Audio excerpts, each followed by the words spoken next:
So Terence Crawford becomes the undisputed junior welterweight champion by stopping Julius Indongo in the third round with two body shots that sent him down and kept him down. Right?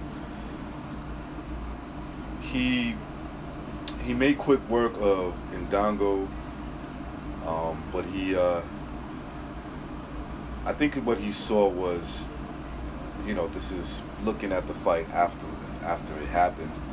But what I saw was he saw how easy it was to counterpunch Indongo.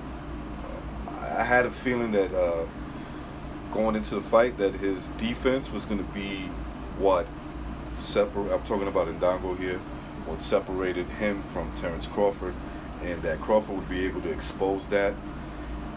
He obviously did, and he made quick work of Indongo. I thought that going into this fight that there was a good chance that Crawford would stop him, but I thought it might have been late.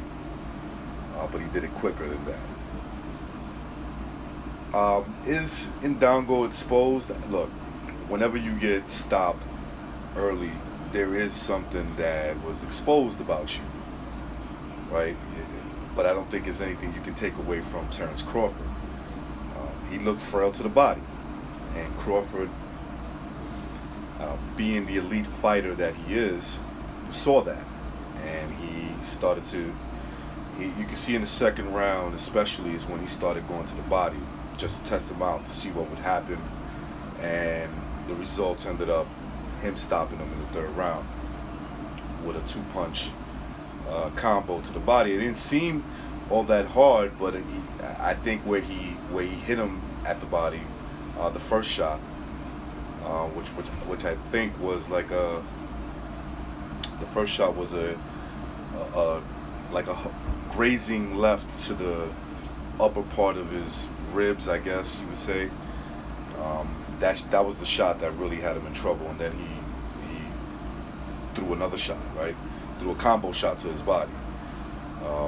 With his lead, he followed up with his lead right, and down goes Indongo, and he couldn't make the count. An impressive victory, considering everything that was on the line, right? You had all the belts on the line. I thought that the stage was set for Terence Crawford, and he capitalized on it, and he made it look impressive. I think that Crawford should go up in weight. I don't think there's really any big fights for him at 140, with the exception of maybe a Mikey Garcia, which I don't see that fight happening. I don't see that happening in the near future, at least.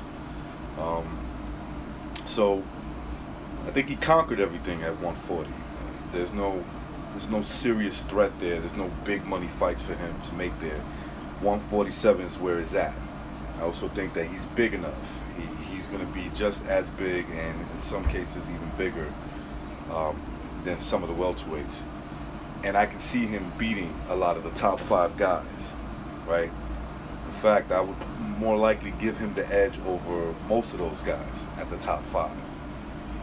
Of course, it becomes more of a 50-50 fight because those guys up there are proven and on their way to elite status themselves. But this is a great victory. This is a great victory for Terence Crawford. I think, I've heard a lot of talks, people putting him pound for pound number 1, and I think that's a mythical list. There's no real guidelines to it, right? So if you have him, I could understand it. I got him somewhere in the top 3, no less than top 5. More like a top 3 to me. I don't think there's many guys pound for pound right now that are better than him, in my opinion.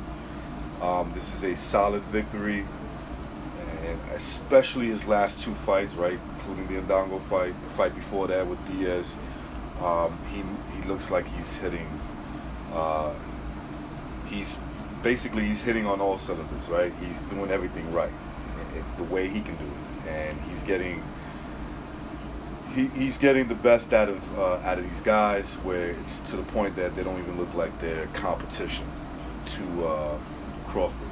But it was a nice victory. Congratulations to Terence Crawford. Let's see what he does next. That is my video. Peace.